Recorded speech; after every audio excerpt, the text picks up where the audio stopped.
Yo, I ain't here for the money, I ain't here for the fame.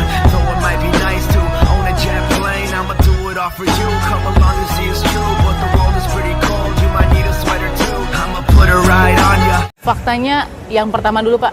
Nah, anak jenazahnya sudah diotopsi. Oke. Ada kebingungan mereka, misalnya mereka tanya, Jenazah kami sudah dalam keadaan diotopsi. udah, kemudian tanda tangan gitu. Harus tanda tangan, ini tanda tangan apa? Sehingga dia nggak mau tanda tangan pertamanya. Disebutkan tidak Pak isi dari surat pernyataan? Nah, itu yang mereka tidak terlalu paham isi itu. Ada kata-kata tidak menuntut atau apa gitu. Polisi makin terpojok. Ahli hukum top bongkar fakta mengejutkan ini. Investigasi wartawan ungkap semuanya. Dua sisi dunia ini kami torehkan dan ungkap kepada Anda melalui catatan hitam. Ahli hukum top bongkar fakta mengejutkan ini, na'udzubillah. Melansir genpi.co. Hasil otopsinya jelas bahwa itu karena peluru tajam. Ini semua tertembak atau bagaimana Pak? Iya, ditembak satu peluru ya di bagian-bagian tertentu di tubuhnya. Sama Pak Irwasum, ada Pak Kadipkum di situ. Kami tegaskan ya, Pak kasat mata, kita nggak bisa bantah lagi bahwa di sini ada pelanggaran SOP. Yang diperlukan sekarang adalah tindakan yang tegas dari pimpinan Polri kepada aparat itu. Kita nggak bisa berkelit-kelit lagi bahwa ini apa gitu ya, jelas ya nyata. Itu jelas ada. Tetap saja ada ketentuan, ada konvensi anti torture yang mensyaratkan bahwa polisi atau penegak hukum tidak boleh melakukan penyiksaan. Katakan tidak Pak dari keluarga korban kepada Komnas HAM sebagai yang memayungi begitu ya. Apa proses yang dialami oleh keluarga? Iya, mereka bilang mungkin ini miskomunikasi ya. Jadi mereka merasa kalau kami nggak bisa segera mengambil jenazah anak kami misalnya. Berkaitan dengan kasus penembakan ini, sekali lagi Komnas HAM menyatakan bahwa ini nuansa terornya tinggi. Syiar ketakutannya ini bagi kita sangat prinsip. Di beberapa jam pasca peristiwa ya sampai pagi hari itu kita coba kumpulkan data itu dari lapangan sama dari media. Kita dapat 6 yang kita bisa konfirmasi namanya ada 5. Oke. Yang satu kita agak lebih mendekat pada fakta, satu lagi kita dihubungi oleh keluarga korban. Ini sebenarnya nggak boleh terjadi. Ini kalau dalam konteks hak asasi manusia disebut inhuman degrading treatment, perlakuan merendahkan manusiawi.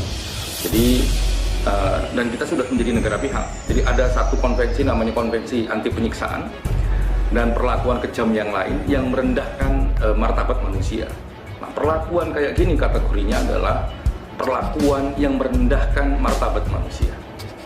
Jadi siapapun dia, mau dia narapidana mau dia narapidana yang mencuri ayam atau yang lainnya, dia tetap manusia dan harus diperlakukan sesuai dengan hak asasi manusia. Itu keadaban kita. Indonesia sudah ratifikasi konvensi anti torture, anti penyiksaan. Menurut konvensi itu, ya siapapun kamu, apapun yang kamu lakukan, kamu tidak boleh sedikit pun dijadikan subject of torture. Kita ini terbiasa nuduh orang perusuh, nuduh orang bertato, nuduh orang preman, nuduh orang bandit, nuduh orang begini. Terus kalau berikutnya kita bilang seolah-olah kita bisa menghalalkan untuk memperlakukan apapun ke orang-orang itu. Menurut saya nggak boleh. Mau dia tukang ngumpulin batu, mau dia perusuhnya, dia biang keroknya, dia banditnya, dia musuh dari semua orang yang benci pada kekerasan. Berarti apa bedanya dia si perusuh dengan polisi? Sama-sama mukul, sama-sama melakukan kekerasan.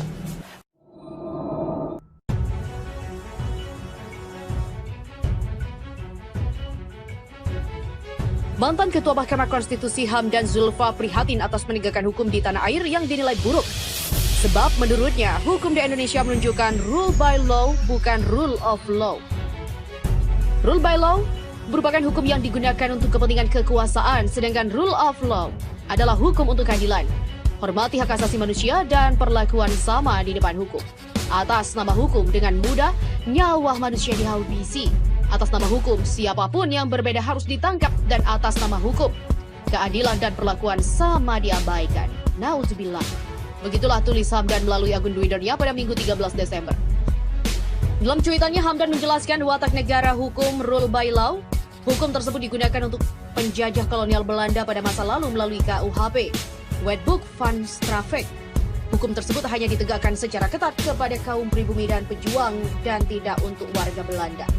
Namun pasal-pasal KUHP saat ini dinilai masih peninggalan Belanda. Hamdan meminta agar hukum ditegaskan dengan wajah kemanusiaan yang sejati, yakni hukum yang ramah, tidak seram, adil, tidak memihak dan menyenangkan bagi semuanya sesuai filsafah Pancasila yang dipegang teguh bersama. Kita menaruh kepercayaan besar kepada semua penegakan hukum kita untuk menegakkan rule of law itu, tidak rule by law. Sementara investigasi wartawan di kilometer 50 sangat mengejutkan. Polisi terpojok. Tragedi kilometer 50 di Jalan Tol Jakarta Cikampek yang menewaskan 6 laskar FPI di tangan polisi menjadi perhatian dunia. Salah satu yang disorot saat ini adalah hasil investigasi dari beberapa pihak yang saling bertolak belakang. Versi polisi dan FPI juga sangat jauh berbeda. Salah satu investigasi dilakukan oleh wartawan senior Forum News Network atau FNN Edi Mulyadi. Hasilnya pun ternyata bertolak belakang dengan rilis yang telah diungkapkan Kapolda Metro Jaya. Namun investigasi dari pihak independen seperti Komnas HAM dan pers diharapkan bisa menguak tragedi yang membuat gusar masyarakat. Salah satu investigasi dilakukan oleh wartawan senior Forum News Network atau FNN Edi Mulyadi dan hasilnya sangatlah bertolak belakang dengan rilis yang telah diungkapkan Kapolda Metro Jaya. Dalam penelusuran Edi Mulyadi, dia menyambangi lokasi penembakan di kilometer 50 Jalan Tol Jakarta Cikampek. Dalam kanal YouTube Refli Harun, Edi Mulyadi terlihat mewawancarai beberapa saksi mata yang diduga melihat langsung insiden penembakan itu. Menurut Edi, saksi mengatakan bahwa tidak ada baku tembak di lokasi tersebut. Saksi tersebut menurut Edi mengatakan bahwa mereka hanya mendengar 2 kali suara tembakan yang dilakukan oleh aparat. Ada satu mobil di palang dan di situ polisi banyak sekali bahkan. Kata saksi, sejak sore jam 6 sudah banyak polisi dan dia tanya berapa mobil. Mobilnya ada sekitar 10 lebih dan 3 diantaranya adalah mobil resmi patroli. Edi juga mengatakan bahwa Laskar FPI tidak membawa senjata api, namun dia tidak bisa memastikan apakah Laskar FPI membawa senjata tajam seperti samurai. Dalam video itu juga, Edi menjelaskan bahwa saksi melihat belasan mobil mengepung salah satu mobil yang diduga milik Laskar FPI. Jadi jika polisi mengatakan ada baku tembak, tembak-menembak, sekali lagi, saksi mata tadi tidak ingin ditampilkan namanya, mengatakan cuma 2 kali tidak ada tembak-menembak. Berdasarkan keterangan saksi mata, Edi menjelaskan yang menembak adalah polisi dengan menggunakan senjata laras panjang dan 2 orang langsung tewas di tempat. Edi menyebut, saksi juga melihat polisi menembak ban mobil dengan depan bagian kiri sehingga kempis. Tujuannya agar mobil tidak kabur dan tak lama setelah 2 orang ditembak, mobil ambulans datang mengangkut jenazah korban. Dan saksi mengatakan bahwa orang yang di dalam mobil sama sekali tidak membawa senjata karena tidak melakukan tembakan balasan. 2 mayat dibawa keluar, digotong dibawa pergi ambulans. 4 orang lainnya yang masih hidup, 1 terpincang-pincang kakinya dan dipindahkan ke mobil lain dibawa pergi entah kemana. Sementara itu, kasus penembakan 6 laskar FPI, Ketua Komnas HAM mengatakan, kami harus ungkap yang sebenarnya. Komisi Nasional Komnas HAM bakal mengungkap peristiwa penembakan terhadap 6 pengawal Habib Rizik Syihab di kilometer 50 Jalan Tol Jakarta Cikampek secara terang benderang. Ketua Komisioner Komnas HAM, Ahmad Taufan Damanik menyatakan pihaknya tidak mau terpengaruh oleh tekanan pihak manapun. Komnas HAM bekerja atas amanat undang-undang. Peristiwa penembakan ini soal serius. Bayangkan saja Bapak Presiden sampai memberikan atensi khusus mempercayakan Komnas HAM. Bagi kami itu adalah suatu tantangan berat. Kami harus mengungkap apa yang sebenar-benarnya, bukan apa yang dimau oleh pihak tertentu. Dan pihak tertentu maunya digiring ke sini, yang di sana lagi tidak mau. Dia mengungkap adanya tekanan yang mereka alami selama penanganan perkara tersebut. Berbagai macam hoaks dengan sasaran menyerang pribadi Komisioner Komnas HAM juga terjadi.